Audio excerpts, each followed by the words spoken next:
6 weeks on Zoom. So I should be an expert at this, shouldn't I? Okay. So thank you very much for allowing me to make the presentation today. Realize that these are extraordinary times, and I hope that you are all doing well. On behalf of the organizations that I listed in my written statement, they are the African Canadian Association of Ottawa, the African Diaspora Action Team, Black Agenda Noir, Black Ottawa Business, the Justice for Abdirahman Abdi Coalition, the Somali Center for Family Services, and the South Sudanese Community Association of Canada. I'm making this delegation to your Board of Trustees, seeking more information on outcomes of the identity-based data collection initiative that was part of the OCDSB school survey conducted at the end of 2019. And as well, I will be speaking briefly about some safety and security issues that the Black and racialized students have within your schools. The data collection initiative and family community engagement. It's been 2 years since I was last at this forum as part of another delegation of Black community organizations asking the OCDSB Board of Trustees for, among other things, the collection of disaggregated race-based data, and to engage in community in the lead up to the follow-up of those efforts. Over the past year, the OCDSB has made great efforts to engage the African, Caribbean, Black, racialized, Indigenous, and other diversity-seeking groups in the lead up to last year's identity-based data collection initiative. We participated in focus groups, design of questions and methodologies, and helped promote the school survey within our communities. It was an excellent process that we commend you for. It has been almost 6 months since the end of the survey, and we have not heard of its results. We recognize that the current COVID-19 pandemic may have certainly delayed action on work, but it is our view that this work should be made a priority. The analysis and strategy development phase is a critical next step, and the integrity in that process will have an impact on the trust our communities place in the OCDSB. So we applaud the collaborative effort placed on the data collection phase and expect that the same spirit of engagement will flow into the analysis of results. We fully understand that engagement might look different in this phase, given the fact that we are now virtual, but we are eager to see the needle move forward and are fully ready to support the process. This is all in keeping with OCDSB's adoption of the UN Decade for People of African Descent and the commitment made that the proclamation to collect data and engage our Black children and our families. In terms of safety of our Black and racialized students within OCDSB, for parents of children and youth of African descent in OCDSB schools, their physical, emotional, and spiritual well-being is paramount. And we recognize that since changes at the top of the OCDSB's administrative leadership, there have been some structural and other changes that have been made that have positively impacted our children, fostered improved relations with our families. And we saw that through the survey, lead up to the survey. That being said, persistent challenges exist, from curriculum that does not reflect our children's lived experiences, to streaming and racial bullying, sometimes even by those in positions to make decisions affecting our children's education. The information gleaned from the school survey, again, will help address the ongoing systemic issues our children continue to face in OCDSB schools, and we call on the OCDSB to engage us on these issues to ensure that our children's post-COVID-19 integration back into classrooms heralds a renewed commitment to serve all our children in a way that ensures that they become the best that they can be. As I close, it should be noted that the that during the COVID-19 pandemic, our children, for the most part, have been the safest they've been in a generation. This time of being home with parents who love them has been golden, free of curriculum that devalues them, bullying and streaming, unless being accosted by a school board trustee going through a park.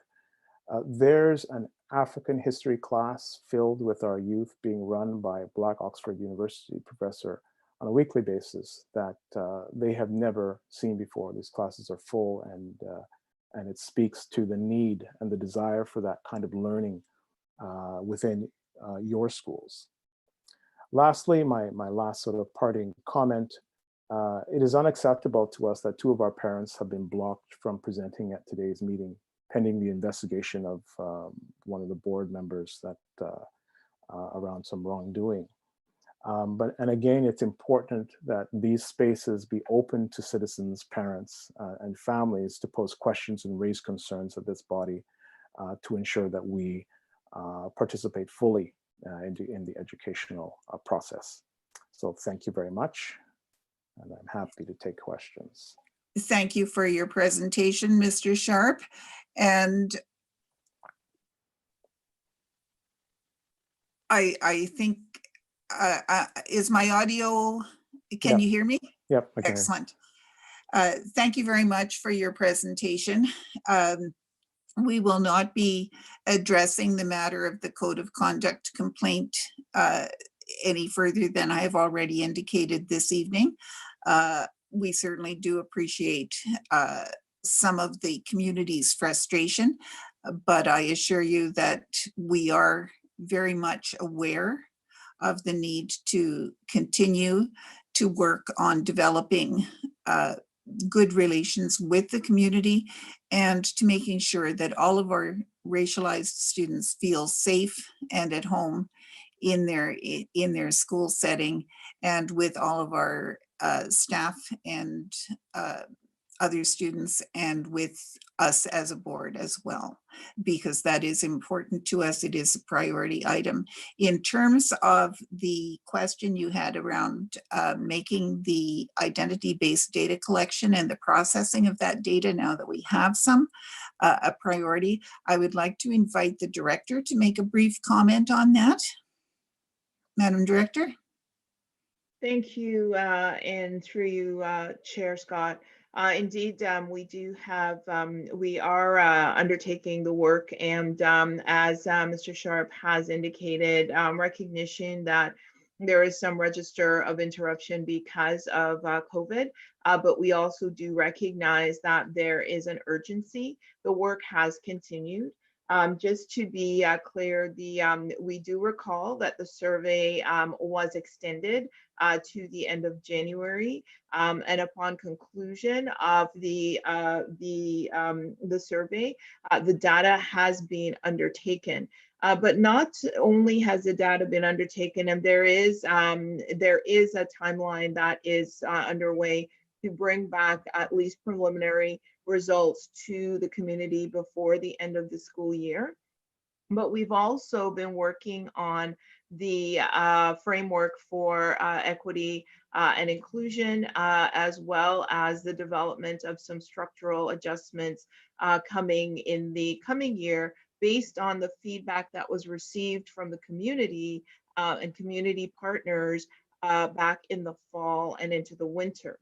And so certainly recognition around items like the importance of identity, the items like ensuring that there's representation, those things, and items that have been identified around discipline, streaming, curriculum, are all items that rose up through the community consultation, but also are items that are well documented in Canadian research around such matters. So while it is that we are working hard to get the data ready, we haven't waited to start the work on setting up the framework. And indeed, a number of staff were back and forth this weekend even on trying to move forward on it. Our challenge is, of course, that we don't want to bring forward something that hasn't had appropriate consultation. So while it is that we are moving forward on that piece of the work, there has been a delay from the perspective of ensuring that we do get enough eyes on it. Some of us are quite swift and quick at being able to draft a mean chart, and all my staff will know I'm pretty swift with that. But it's not enough to just draft a chart. We need to ensure that the voices are there, and so that is going to take a little time. So to just summarize that piece, the data is coming. It is work that continues. It continues on with our READ team.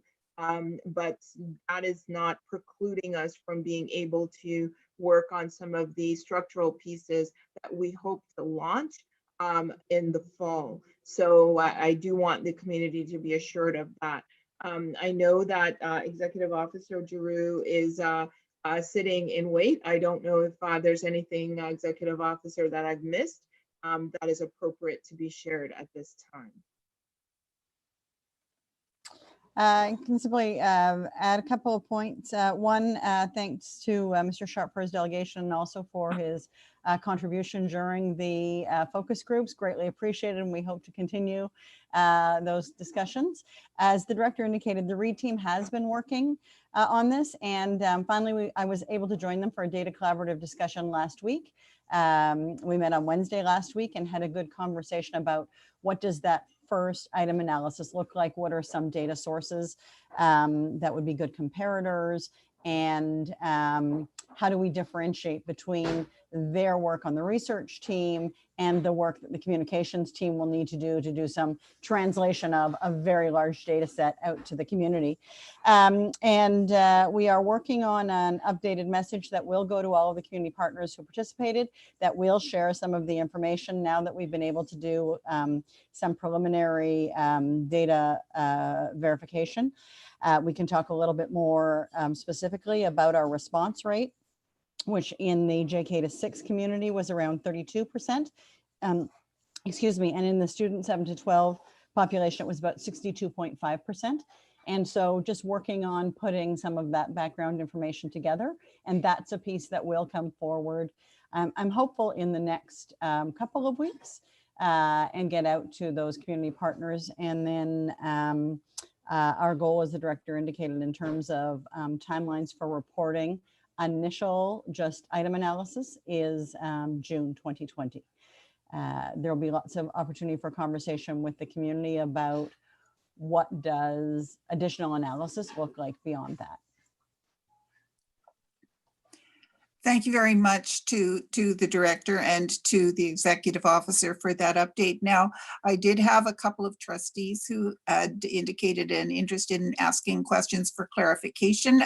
Trustee Ellis, I saw your hand earlier. Do you still have a question? No, that's been answered. Thank you. Thank you. Trustee Bell. Thank you, Chair, and thank you, Mr. Sharp, for bringing this to our attention again. I'm new on the board, so I'll have to go back and read what your previous delegation background notes were. But I was just wondering if you could help to clarify what are your hopes when it comes to the use of this data going forward. And secondly, related to that, if there's anything that you wanted to bring forth about building trust within the community and how this data could be used to build that trust, would be very grateful for your clarifications on that. Mr. Sharp.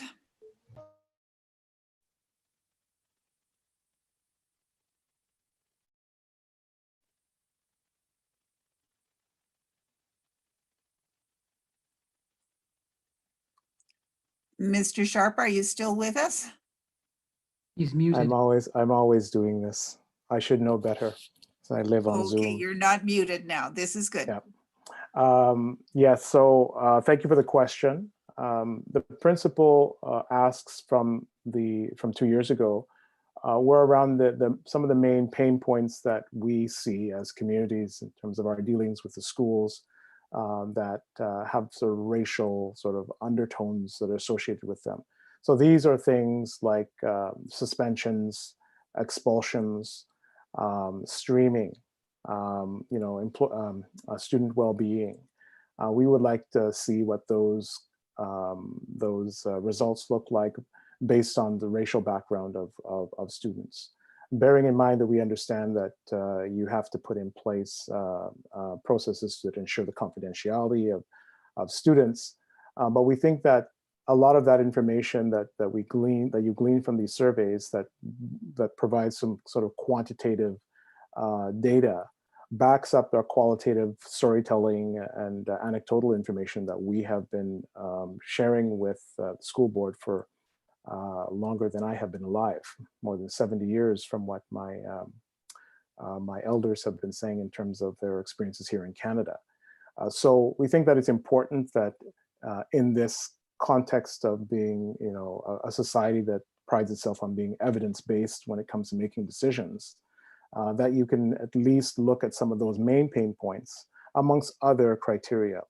The hope is that people don't get lost in data, because there are lots of sort of fine-tuned minutia of detail that people could look into to try to construct stories. But really the main thrust of some of our conversations were around suspensions and expulsions that exclude our children from the school environment, and streaming that limits their potential to be the best that they can be. I hate to sound like a cliche, but that's really what we want for all of our children.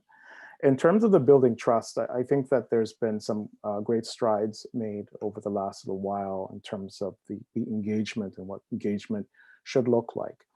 I granted that we do understand, and I think I have to apologize for over exaggerating the time between the end of the survey and now.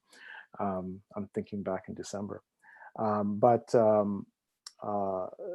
That kind of engagement that we had during the lead up to the survey was significant enough for us to go back to our communities and say that we feel that we are being listened to and we are a part of the design. Similar to other spaces that we're working in, be it in federal government or working with the federal government in terms of addressing the UN decade in those spaces. So the communication piece that the Director of Education had mentioned that was being prepared, I think goes a long way for us to understand that this stuff is still being worked on. Again, we understand the extraordinary circumstances that we're in with COVID-19, and that everybody's world has been sort of turned on its ear while we kind of focus on what you guys focus on what education can look like within this new sort of paradigm. But it's still something that comes up. Our parents are talking about this, and this whole homeschool dynamic that we have now is very interesting, because people are now, for a lot of our families, the stress level's gone down, and so we want our children, when they go back into the school system, to feel like they're welcome, and that they're being